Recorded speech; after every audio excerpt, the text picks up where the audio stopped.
Hello everyone, my name is Dr. Brenner and this is Dr. Wiafe, and today we're performing open heart surgery. This is our patient Ziggy and we are going to observe how his blood flows through his heart. Let's put some gloves on and get him comfortable before his big observation.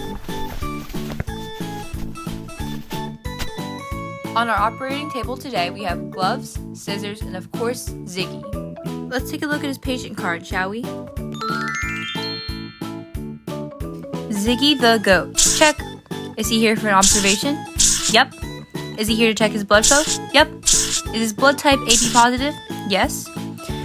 Ooh, looks like he has a big heart. Now we can observe how his blood flows, which makes him a happy and friendly goat. Let's sedate Ziggy so he feels no pain during his observation.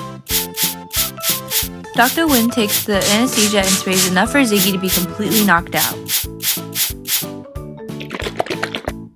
She even gives him a cute little face mask too, for peak comfortability.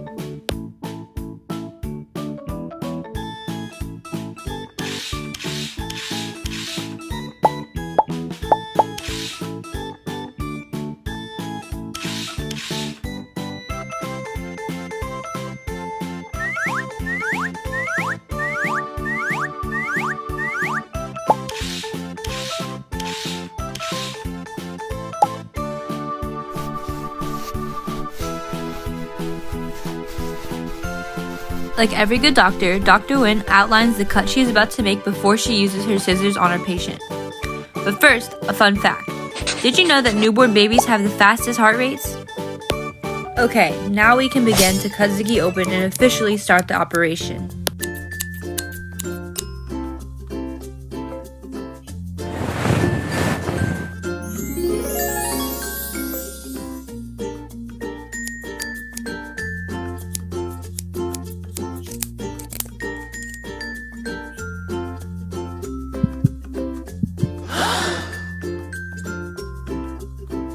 Let's take a closer look. It looks like Ziggy's blood flow starts in the right atrium.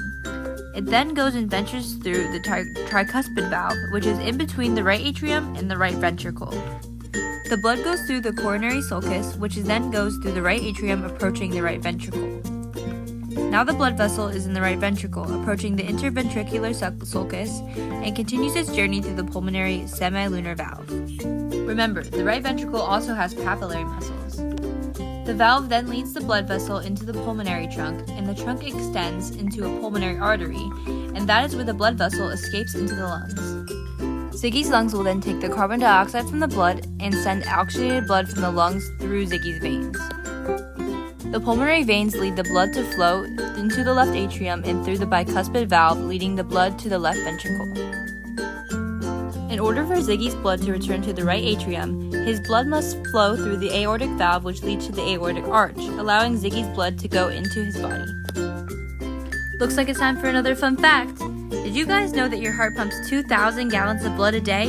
Isn't that so cool? Oh, there goes Ziggy's blood again, leaving his heart through the right pulmonary arteries back into the lungs. Ziggy's blood delivers the vital oxygen and nutrients to the different parts of his body before returning to his heart through the superior vena cava. Again, it goes through the process of taking away the carbon dioxide from the blood and returning the blood through the inferior vena cava.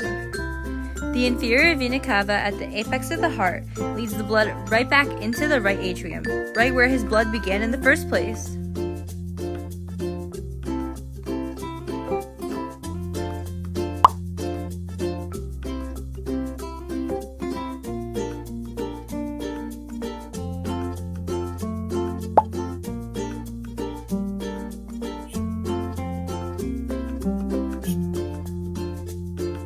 Hooray! Ziggy's blood is right where it began. Okay, now we're gonna close Ziggy back up and clean everything.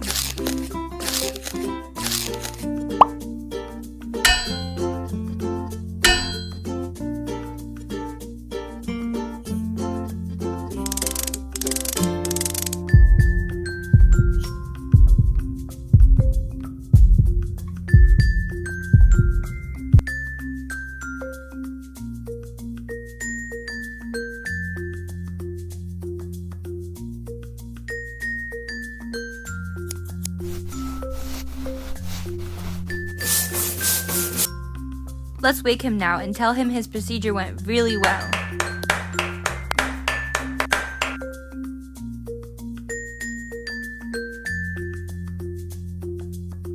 Now it's time to send Ziggy home while we clean up.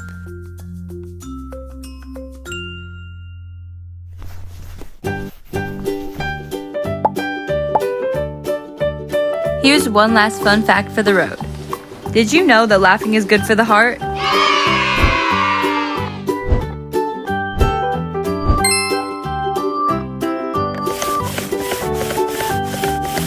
Goodbye! Thanks for learning with us. Hope to see you next week.